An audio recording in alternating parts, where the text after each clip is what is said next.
نحمده ونصلي على رسوله الكريم أما بعد فأعوذ بالله من الشيطان الرجيم بسم الله الرحمن الرحيم يا أيها الذين آمنوا قوا أنفسكم وأهليكم نارا صدق اللہ العظیم۔ محترم بزرگوں اور دوستوں، اللہ تبارک و تعالیٰ کا احسان اور کرم ہوا کہ اللہ تبارک و تعالیٰ نے ہمیں ایک اہم فریضے یعنی جمعہ کی نماز ادا کرنے کے لیے اپنے گھر کے اندر آنے کی توفیق نصیب فرمائی۔ سب سے بڑا احسان اور کرم یہ ہوا کہ اللہ تبارک و تعالیٰ نے ہمیں ایمان اور اسلام جیسی عظیم دولت سے نوازا ہے۔ یہ اللہ کا بہت بڑا احسان اور کرم ہے۔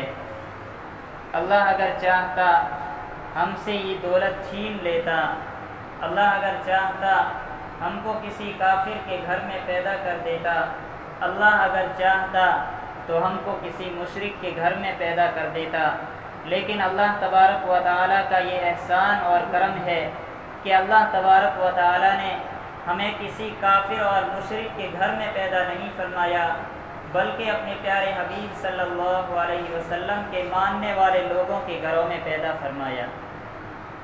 یہ اللہ کا بہت بڑا احسان اور کرم ہے، یہ اللہ کی بہت بڑی نعمت ہے۔ انسان پر اللہ تبارک و تعالیٰ کی نعمتیں ہر وقت ہر لمحہ بارش کی طرح برستی رہتی ہے۔ انسان اگر ان نعمتوں کو شمار کرنا چاہے، گننا چاہے تو نہیں گن سکتا۔ وَإِن تَعُدُّوا نِعْمَتَ اللَّهِ لَا تُحْصُوهَا، اللہ فرماتے ہیں اگر تم میری نعمتوں کو شمار کرنا چاہو، اگر تم میری نعمتوں کو گننا چاہو تو تم نہیں گن سکتے۔ یہاں تک کہ خود انسان کے بدن کے اندر کتنے اعضاء ہے، کتنے جوڑ ہے، یہ ساری کی ساری اللہ کی نعمتیں ہیں۔ اگر انسان خود اپنے بدن کی نعمتوں کو گننا چاہے، شمار کرنا چاہے، ان کو بھی نہیں گن سکتا۔ اس کے علاوہ دن رات میں انسان پر اللہ کی کئی نعمتیں اور رحمتیں برستی رہتی ہے۔ ہر نعمت کا حق یہ ہے کہ اس کی قدر کی جائے، اس پر شکر ادا کیا جائے اور اس کو صحیح جگہ استعمال کیا جائے۔ ہر نعمت کے یہ تین حق ہے۔ اگر انسان یہ تین حقوق ادا کر لے تو اس کا بیڑا پار ہو جائے۔ نبی کریم صلی اللہ علیہ وسلم نے فرمایا، نعمتان مغبون فیہما کثیر من الناس الصحۃ والفراغ، دو نعمتیں ایسی ہے جن کے بارے میں انسان بڑے دھوکے میں پڑا ہوا ہے۔ دو نعمتیں ایسی ہے جن کے بارے میں انسان بڑے دھوکے میں ہے، ایک صحت کی نعمت ہے اور ایک فراغت کی نعمت ہے۔ آج اللہ تبارک و تعالیٰ نے انسان کو صحت عطا کر رکھی ہے، تندرستی عطا کر رکھی ہے۔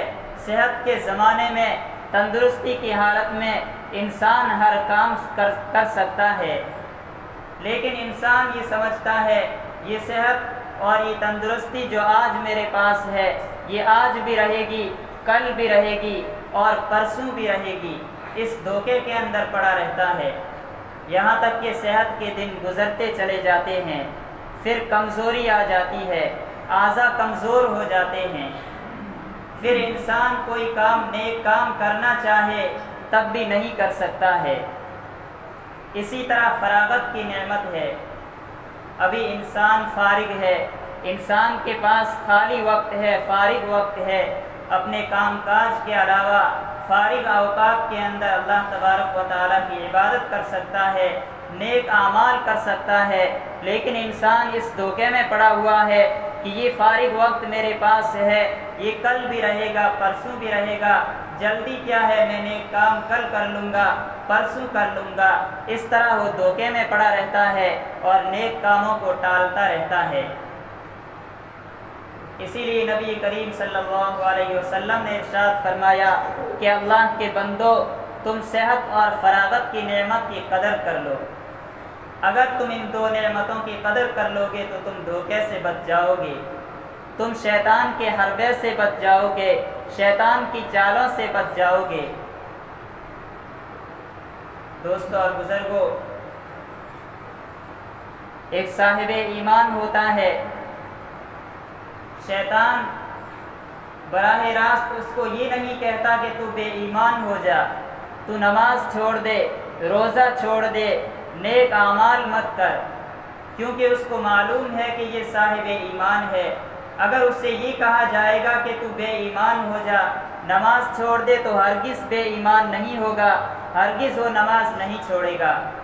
شیطان اس پر دوسرے حربے آزماتا ہے۔ جب صاحب ایمان کے دل میں یہ خیال آتا ہے کہ مجھے فلاں نیک کام کرنا چاہیے، تو شیطان اس کے دل کے اندر یہ بات ڈالتا ہے کہ ہاں یہ نیک کام ضرور کرنا چاہیے، بہت اچھا کام ہے، لیکن جلدی کیا ہے، کل کر لیں گے، پرسوں کر لیں گے۔ جب کل آتی ہے تو کوئی دوسرا عذر پیش کر دیتا ہے، آج فلاں کام ہے، کل کر لیں گے۔ اس طرح کل کل کرتے وہ ٹالتا رہتا ہے اور وہ کل کبھی نہیں آئے گی۔ آدمی کے دل کے اندر یہ فکر ہوتی ہے کہ میری نیکیوں کے اندر اضافہ ہو، اللہ تبارک و تعالیٰ کی بارگاہ میں حاضری ہو تو نیکیوں کا پلڑا جھک جائے، نیکیوں کا پلہ باری ہو۔ لیکن جب عمل کا وقت آتا ہے تو یہ ٹالنے کا سلسلہ شروع ہو جاتا ہے۔ جس طرح اس کو معلوم ہے کہ واجبات اور فرائض اللہ کی عظمت کا حق ہے، اسی طرح نوافل بھی اللہ کی محبت کا حق ہے۔ یا مثلا تہجد کی نماز ہے، آدمی یہ سوچتا ہے کہ میں تہجد کی نماز پڑھوں گا، تہجد کی نماز شروع کروں گا۔ اب شیطان اس کے اوپر یہ حربے آزماتا ہے، شیطان یہ اسکیم لگاتا ہے، جب تہجد کا وقت آتا ہے، اٹھنے کا وقت آتا ہے، تو شیطان کہتا ہے آج تو نیند کا غلبہ ہے، آج سو جاتا ہوں، کل سے شروع کروں گا، کل الارم لگا کر سوؤں گا، کل سے تہجد کی نماز شروع کر دوں گا۔ جب کل آتی ہے تو کوئی دوسرا اور عذر پیش کر دیتا ہے۔ اس طرح شیطان اس کے نیک کاموں کو ٹالتا رہتا ہے۔ اسی وجہ سے اللہ تبارک و تعالیٰ نے قرآن کریم کے اندر فرمایا وَسَارِعُوا إِلَى مَغْفِرَةٍ مِّن رَبِّكُمْ وَجَنَّةٍ عَرْضُهَا السَّمَاوَاتُ وَالْأَرْضُ کہ تم اللہ کی مغفرت اور اس جنت کی طرف تیزی سے دوڑو جس کی چوڑائی آسمان اور زمین کے برابر ہے۔ جیسے ہی نیک کام کا خیال دل کے اندر آئے تو اس کو فوراً کر گزرو، اس کو کل کے اوپر نہ ٹالو۔ ہو سکتا ہے کہ کل موقع ملے یا نہ ملے، کل کا کچھ پتہ نہیں ہے، کل زندگی باقی رہے یا نہ رہے، کل کو نیک کام کا یہ جذبہ باقی رہے یا نہ رہے۔ اس لیے دوستو اور بزرگوں، نبی کریم علیہ السلام نے فرمایا کہ دو نعمتیں ایسی ہیں جن کے بارے میں انسان بڑے دھوکے میں ہے، ایک صحت کی نعمت اور ایک فراغت کی نعمت ہے۔ ایک دوسرے حدیث کے اندر نبی کریم صلی اللہ علیہ وسلم نے ارشاد فرمایا 5 چیزوں کو 5 چیزوں سے پہلے غنیمت سمجھو، یعنی 5 چیزوں کے آنے سے پہلے قدر کر لو۔ جوانی کو غنیمت سمجھو بڑھاپے سے پہلے۔ آج جوانی ہے، اعضاء کے اندر طاقت ہے، قوت ہے، نیک کام کرنے کا جذبہ ہے، نیک کام کر سکتا ہے، تو جوانی کی حالت میں انسان جتنا زیادہ ہو سکے نیک عمل کرے، اللہ تبارک و تعالیٰ کی عبادت کے اندر اپنی جوانی کو کھپائے۔ جوانی کو غنیمت سمجھو بڑھاپے سے پہلے۔ جب بڑھاپا آ جائے گا تو اعضاء کمزور ہو جائیں گے، اعضاء کے اندر طاقت اور قوت نہیں رہے گی، ہاتھ پاؤں چلنے بند ہو جائیں گے، اس وقت نیک عمل کرنا چاہیں گے تب بھی نہیں کر سکیں گے۔ اس لیے جوانی کو غنیمت سمجھو بڑھاپے سے پہلے۔ دوسری چیز صحت کو غنیمت سمجھو بیماری سے پہلے۔ صحت کے اندر جتنا زیادہ ہو سکے آدمی نیک اعمال کا ذخیرہ جمع کرے۔ ہو سکتا ہے آدمی آج بیمار ہو جائے، کل بیمار ہو جائے، پرسوں بیمار ہو جائے۔ اس لیے نبی پاک علیہ الصلوۃ والسلام نے فرمایا کہ بیماری کے آنے سے پہلے صحت کو غنیمت سمجھو، صحت کی قدر کرو، صحت کی حالت میں نیک اعمال کرو۔ تیسری چیز، فراغت کو غنیمت سمجھو مشغولی سے پہلے۔ آج وقت خالی ہے، خالی وقت کے اندر جتنا زیادہ ہو سکے نیک اعمال جمع کر لو، نیک اعمال کا ذخیرہ جمع کر لو۔ جیسے جیسے انسان کی زندگی گزرتی جاتی ہے، انسان کے کندھوں پر اتنا ہی زیادہ بوجھ ہوتا جاتا ہے۔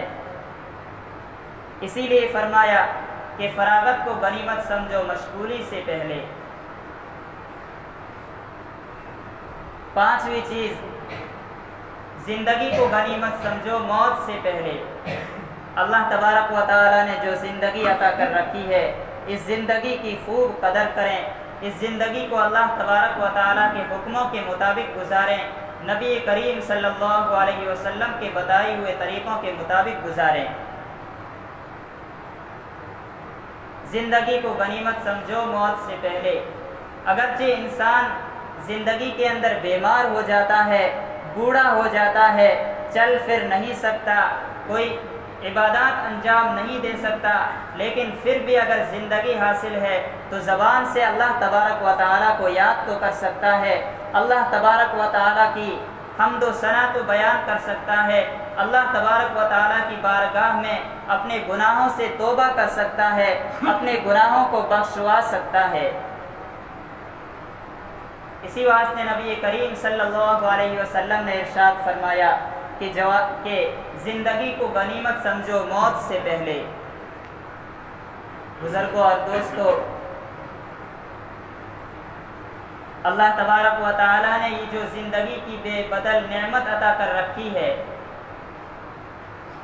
اس زندگی کا ابتدائی بنیادی اور بہترین زمانہ بچپن کا ہوتا ہے۔ انسانی سیرت و اخلاق کی تعمیر و ترقی میں بچپن کا دور نہایت اہم سمجھا جاتا ہے۔